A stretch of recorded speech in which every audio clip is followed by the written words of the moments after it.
안녕하세요. 노무현 전 대통령이 권력은 시장으로 넘겨졌다 라는 말을 해서 많은 사람들이 그것에 대해서 비판을 하고 그랬었죠. 근데 이때의 시장이라는 거는 실질적으로 보면은 정치력을 자본력에게 넘겼다 이런 소리죠. 대자본인 삼성 같은 자본력이 한국을 지배하고 있는 것이죠. 그래서 빈부 차이가 유난히 심하고 아무리 그 중진국을 벗어났다고 하지만 국내적으로 문제가 많기 때문에 자살률이 높은 것이죠. 그런데 이것을 치유하고 보완해줄 그런 정치 체계가 돼 있지 않다고 봅니다. 구조적으로. 그래서 제가 오늘은 삼권에 대해서 좀 말을 해보겠는데요. 제가 생각한 바로는 그 한국의 대통령제는 프랑스식 드골형 가장 강력한 대통령제를 가지고 있습니다. 그래서 행정력으로 굉장히 할 수 있는 게 많아요, 사실은. 그래서 국회에서 법을 제정하지 않더라도 행정부가 할 수 있는 일이 굉장히 많습니다. 그리고 한국의 대통령은 그 행정부 산하의 경찰력을 가지고 있기 때문에 이것은 일본식이라고 볼 수 있는데요. 이 경찰력을 마음대로 할 수 있는 것을 분리시켜야 한다고 생각합니다.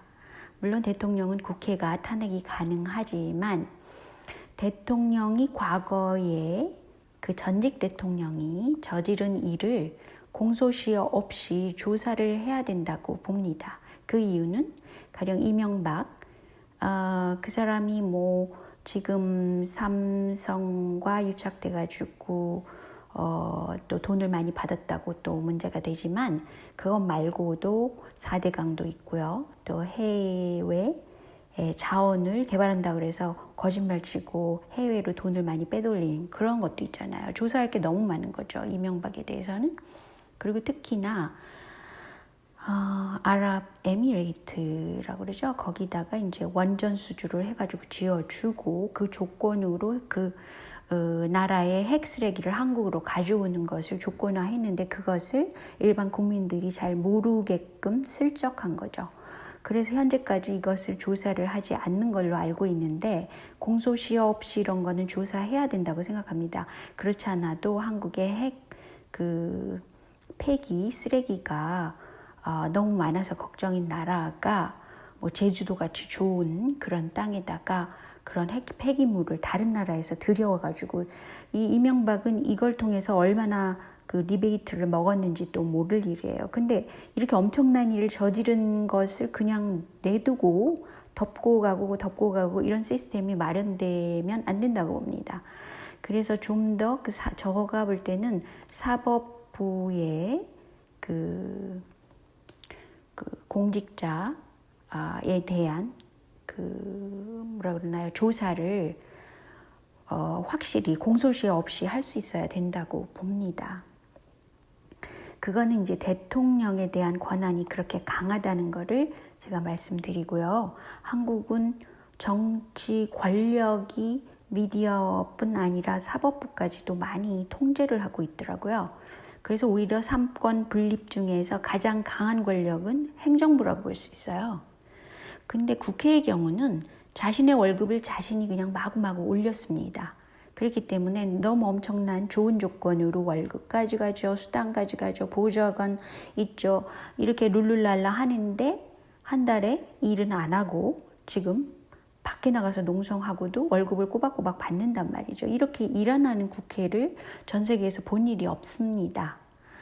그리고 영국의 의회 제도가 굉장히 발달한 쪽이기 때문에 프랑스의 대통령제랑 조금 달라요. 영국 쪽의 제도를 가져온 나라, 가령 미국만 하더라도 그나마 정당의 정치인들이 자기의 입지를 강화시키기 위해서 어떤 일을 많이 하고 있어요. 법에 관한 일이라든가 정치에 대해서 그나마 많이 알고 있습니다. 그렇지만 한국은 완전히 패거리 조직으로서 어떻게 정치를 합니까? 국회에서 그렇게 녹봉을 많이 먹고 봉급을 많이 받으면서 말이죠.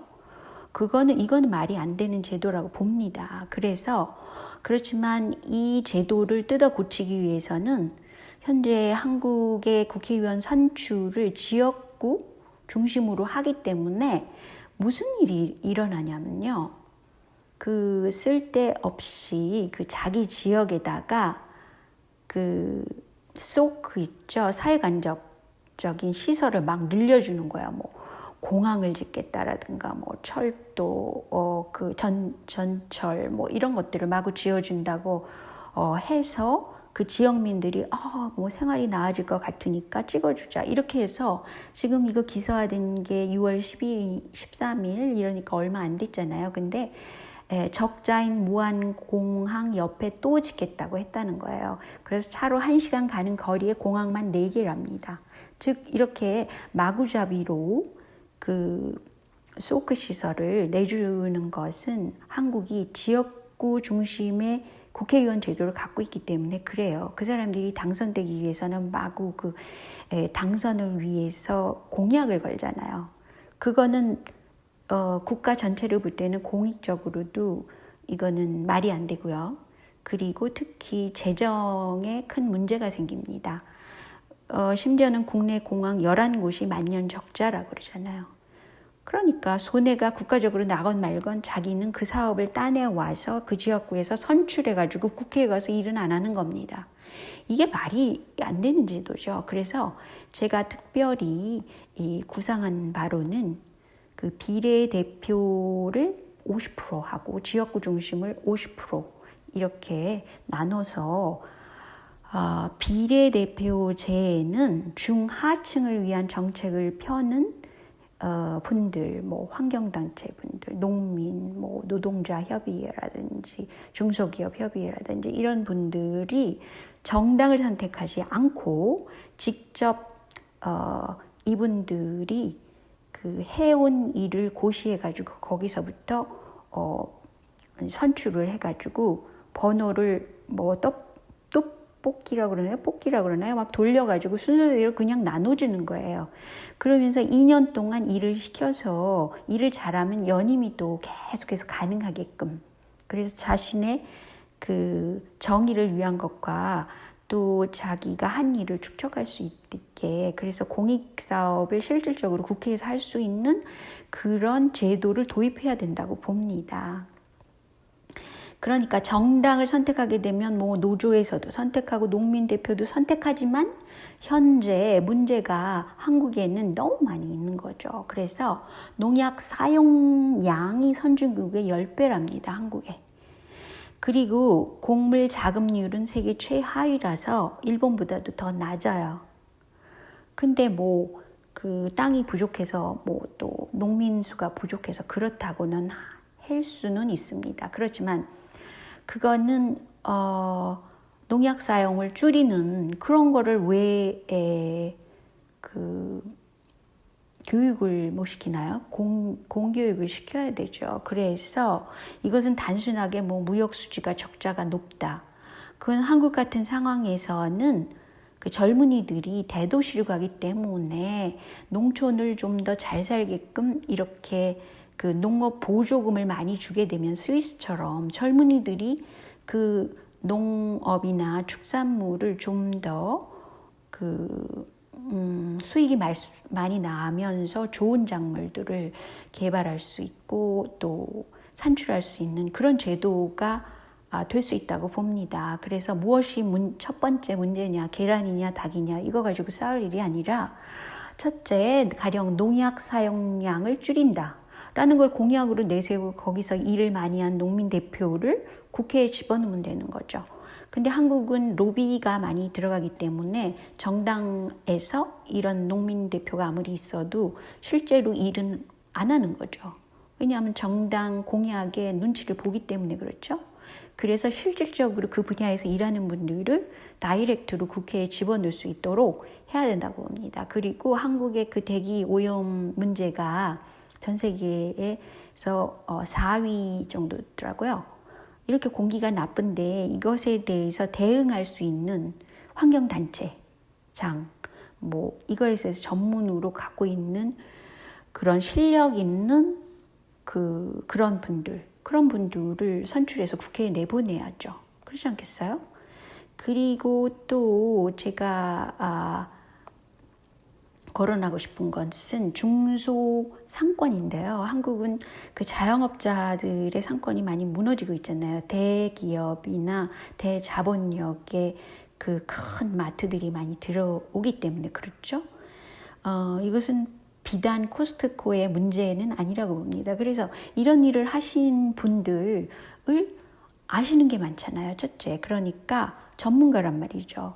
그리고 이런 중소상권을 지키려다가 자기 재산을 다 위기에 빠뜨리고 이런 분들을 국회에 내보내야 된다고 생각합니다. 그래야만 좀 더 중소상권을 지킬 수 있는 인물로서 국회에서 일을 한다고 볼 수 있죠.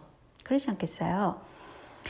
그래서 국회에서 실질적인 일을 하도록 이렇게 각 분야의 대표들을 할당제로 50% 정도 뽑을 수 있도록 비례대표제는 여기서 할당제로 줘야 된다고 봅니다. 심지어는 여성들한테 정당마다 할당제를 주고 있잖아요. 이것을 전체적으로 국회에서 줄 수 있는 그냥 할당제를 주는 거죠. 그래서 그 분야의 전문가들이 일을 할 수 있도록 실질적으로 정당의 눈치를 보지 않고 그런 방향이 굉장히 좋다고 저는 생각합니다. 그래서 이것을 정치권에서 많이 얘기하든지 그렇지 않고 또 시민단체나 그런 분들이 얘기를 많이 해서 이런 것을 강력하게 실시하지 않으면 한국은 사회가 점차로 퇴보되는 그 겉만 번드러하고 속은 완전히 썩은 그런 상태가 된다는 것이죠.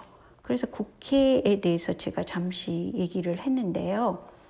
특히 여기서 덧붙일 것은 그 과거에 박근혜 시절에 통과시킨 게 국회 선진화법안이에요. 근데 일을 안 하는 국회나 쌈질하는 국회나 피장파장인데 이렇게 선진화법 이렇게 멋지게 이름만 만들어 놓고 의결권이 3분의 2가 돼야 된다는 거 굉장히 법을 통과하기 어렵게 그렇게 만들어서 그 공방이나 오래 하게끔 그렇게 만드는 건 말이 안 된다고 생각합니다. 그래서 이거는 원상복귀해서 국회 선진화법을 없애야 된다고 생각합니다. 그래서 박근혜 정부는 이미 구속되고 하야된 상태이기 때문에 그 정부 하에서 했던 그 현실과 맞지 않는 법은 도로 복귀해야 된다고 생각하는 거죠. 그리고 그 나경원이 현재 부정선거를 언급했다고 그러던데요. 그런데 투표소 수개표와 전산 조작 부정선거에 대해서는 언급을 안 했다고 그래요. 현재 이제 문재인 정부에 대해서 부정선거를 언급했다는 거죠. 그런데 전산 조작과 매크로를 사용한 것에 가장 큰 수혜자는 자한당이라는 거죠. 박근혜 때도 그랬고 이명박 때도 그 댓글 부대 그때는 그랬죠. 그렇지만 투표소 수개표와 전산 조작 이것을 하지 않도록 근본적인 변화가 있어야 된다는 거죠. 그래서 그런 거를 생각해 본다면 한국은 뜯어 고칠 게 너무 많은 거죠. 정치권에서 할 수 있는 일은 바로 이런 거라고 봅니다. 근데 사법부 문제만 하더라도요.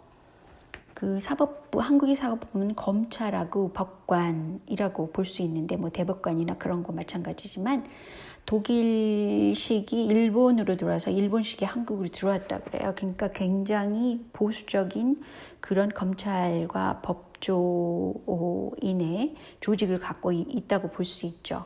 그런데 행정부가 사법부한테 직간접법으로 영향을 준 경우가 이명박 때 노무현에 대한 조사 같은 경우 그랬죠. 그런데 이거는 사법부 자체에서 조사를 한 것이 아니라 이명박이 지시해서 했다면 그것은 해당자인 이명박을 공소시효 없이 그것을 찾아보고 누가 잘못인가 해당자를 사법 처리해야 된다고 봅니다. 그리고 박정희 때 만든 것이 선관위였다고 그러잖아요. 그래서 그것은 쓸데없는 조직이고 그것 때문에 한국의 공정선거를 못한다고 볼 수 있고요. 지지율 조사를 마구 합니다. 그래서 그것을 발표하는데 그것에 대해서 모니터링하는 조직이 없어요.